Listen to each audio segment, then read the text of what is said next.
Air India की flight जो अहमदाबाद में क्रैश हुई, उसके कारण अभी तक साफ नहीं हो सके हैं। कारण जानना बहुत ज़रूरी है क्योंकि इस हादसे के पीछे कोई टेक्निकल फेल्योर रहा, कोई मैनुअल एरर रहा, कोई कॉन्स्पिरेसी रही, क्या है जानना बहुत ज़रूरी है। अभी तक जो कामयाबी है, वो ये है कि जो डिजिटल वीडियो रिकॉर्डर है, वो मिला है और डिजिटल वीडियो रिकॉर्डर से यह पता चल सकता है कि जब विमान हादसे का शिकार हुआ, क्रैश हुआ, उस समय तक विमान के भीतर क्या चल रहा था। तो एक अनुमान आप लगा सकते हैं कि हादसे के ऐन वक़्त पर विमान के भीतर की तस्वीरों से कारण भले नहीं पता चले, लेकिन क्या हो रहा था, यह आपको पता चल जाएगा। कारण की सही जानकारी आपको ब्लैक बॉक्स से ही मिलेगी और ब्लैक बॉक्स का मतलब ये है कि 2 इक्विपमेंट्स होते हैं। एक कहते हैं हम उसको फ्लाइट डेटा रिकॉर्डर और दूसरा है cockpit voice recorder. Cockpit voice recorder उस समय पायलट क्या कह रहा था, उस समय कॉकपिट के भीतर कौन-सी आवाज़ें आ रही थी, पायलट दोनों आपस में क्या बात कर रहे थे, उन्होंने एटीसी को क्या कहा था, ये सारा कॉकपिट वॉइस रिकॉर्डर में होता है और फ्लाइट डेटा रिकॉर्डर जो होता है, उस समय जितने भी इक्विपमेंट्स काम कर रहे थे फ्लाइट के भीतर, उनकी जो डेटा रिकॉर्डिंग चल रही होती है, वो बताता है कि दरअसल कारण क्या रहा होगा प्लेन क्रैश का। तो अभी तक ब्लैक बॉक्स जो है, वो नहीं मिला है और आप देख रहे हैं कि ये जो सामने आपके ये टेक्स्ट है, वो ये कहता है कि as the research operation at the crash site continues, authorities have not yet provided an update on the recovery of black box, which may hold vital clues to understanding what led to the tragic crash of the London bound flight. Black box नहीं मिलता है, लेकिन जो जानकार हैं aviation के और जो फॉर्मर पायलट्स हैं, उन्होंने कुछ सवाल ज़रूर पूछे हैं और वो सवाल भी सोशल मीडिया पर लगातार चल रहा है। उन सवालों को अगर मैं आपके सामने रखूँ तो आपको अंदाज़ा होगा कि ये कारण भी क्या हो सकते हैं और उन कारणों की पड़ताल हो सकती है। तो why was the aircraft landing gear not react recorded re retracted? Why was the aircraft landing gear not retracted?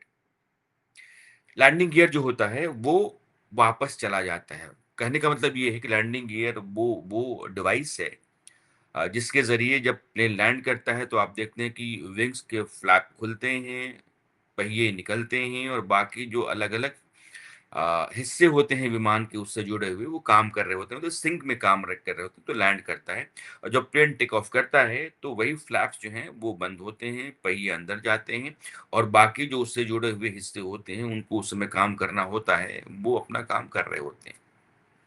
पहला सवाल ये है कि क्या ये रिट्रैक्ट नहीं हुआ? दूसरा, did the aircraft suffer A dual engine failure? अगर उसमें 2 इंजन था, कोई एक इंजन फ़ेल कर गया, तो क्या दूसरा इंजन भी काम नहीं कर रहा था? क्या दोनों इंजन एक साथ फ़ेल हो गए थे? तीसरा सवाल लोग पूछ रहे हैं कि did the engines die because of possible fuel contamination और ब्लॉकेज? ये ज़्यादा गंभीर है कि जो ईंधन की सप्लाई थी इंजन को, उस सप्लाई में क्या कोई ब्लॉकेज था या कोई कंटामिनेशन, कोई मिलावट जिसके चलते सप्लाई ब्लॉक हुई या फिर कोई कूड़ा-कचरा, कोई साजिश, कुछ भी जिसके चलते फ्यूल सप्लाई रुकी, क्या ऐसा कुछ था? चौथा है कि were the flaps on the wings lowered for take off? आप देखते हैं कि जैसे ही टेक ऑफ करता है, फ्लैप्स जो है ना, वो धीरे-धीरे बंद हो जाते हैं और फ्लैप्स बंद होते हैं, जो हवा है, बेसिकली प्लेन की वेलोसिटी, उसकी स्पीड और जो वेट लेकर के चल रहा है, उसके लिए उसको रनवे पर एक डिस्टेंस कवर करना होता है, एक स्पीड पकड़नी होती है ताकि वो मोमेंटम जनरेट कर पाए, वो वेलोसिटी पकड़ पाए, जिसके बूते वो टेक ऑफ कर पाए अगेंस्ट ग्रेविटेशन और जो उसके पास लोड है, उन सबको लेकर के वो धीरे-धीरे उड़ सके। इसके लिए अगर उसने पहले टेक ऑफ कर लिया, तो भी दिक्कत है कि वो मोमेंटम उसके पास नहीं है, वो वेलोसिटी उसके पास नहीं है।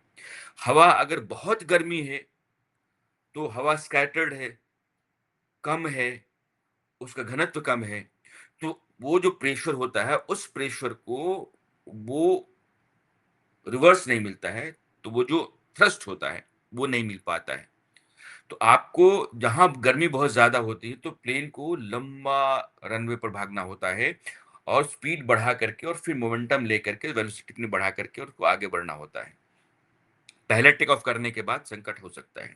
तो क्या उसने पहले टेक ऑफ कर लिया था? ये एक संकट है। दूसरा ये है कि प्लेन आखिर अपना जो रिक्वायर्ड स्पीड है, उसको क्यों नहीं पकड़ पाया? और वो जाकर के उस इमारत पर क्यों टकरा गया जो बिल्कुल एयरपोर्ट के पास डॉक्टरों का हॉस्टल था। तो इस विमान के हादसे के कारण जितने भी हैं वो लगातार लोग पूछ रहे हैं और स्थिति अब ये है कि मरने वालों की तादाद 265 पहुंच गई है। यानी कि 242 लोग प्लेन के ऊपर सवार थे, एक आदमी जो बच गया है उसको छोड़ के 241 लोग उनकी जान चली गई। लेकिन जिस हॉस्टल डॉक्टर्स हॉस्टल पे वो प्लेन गिरा, वहां भी बहुत कोहराम मचा। उस समय डॉक्टर्स जो इंटर्न थे वो लंच के लिए आए हुए थे, दोपहर का 1:30 पौने 2 बज रहा था और उस समय उसी हॉस्टल के ऊपर यह विमान क्रैश करता है, उसकी इमारत से टकराता है, तो वहाँ भी मौतें हुई हैं। तो वहाँ जो लोग थे, बाकी डॉक्टर्स भी थे। तो यह जो 141 से 165 है, यानी कि 24 और लोग इसमें जो जुड़ते हैं, ये 24 लोग वही हैं, जो क्रैश एरिया के पास थे या वहाँ मौजूद थे। अब वो चेहरे इतने विभत्स हो गए हैं कि फ्यूल टैंक आग और इतनी भयानक भीषण आग है जिसका अंदाजा आप ऐसे नहीं लगा सकते हैं। जो वीडियो आप देखते हैं तो लगता है कि 1 सेकंड में आग का गोला बन जाता है विमान। तो अब शिनाख्त नहीं हो रही है, तो सबके ये डीएनए टेस्ट चल रहे हैं। हर बॉडी का डीएनए टेस्ट चल रहा है और उसके घर वालों से मैच करा करके और फिर जब कंफर्म हो जाएगा, उसके बाद उसको दिया जाएगा।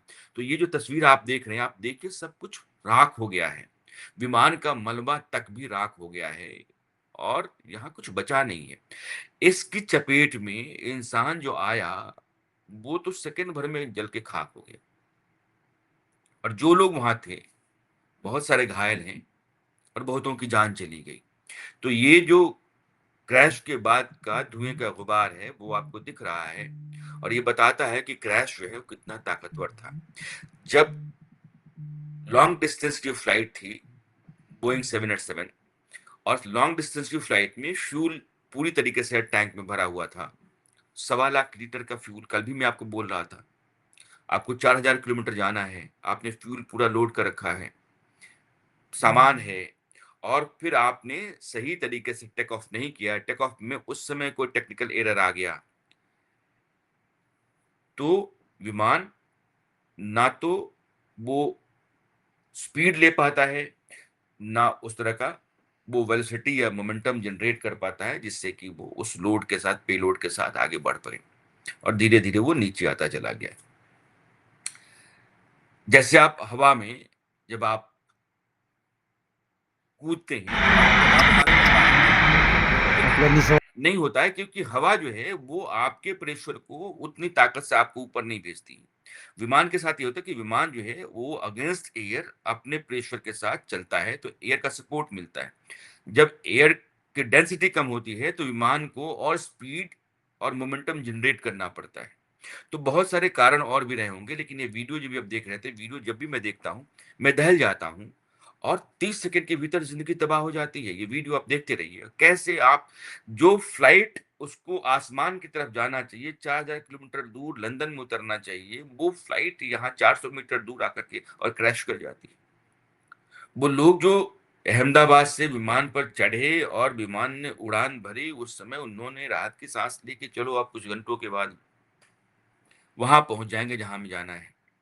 पता चलता है कि 30 सेकंड के भीतर उनकी ज़िंदगी जो है इस दुनिया से चली गई और अभी तक इसके कारणों का पता नहीं है। आप इस वीडियो को जितनी बार देखेंगे दहल जाएँगे और कोई भी आदमी जो फ्लाइट में बैठेगा उसको एक वीडियो एक बार ज़रूर ज़हन में आएगा।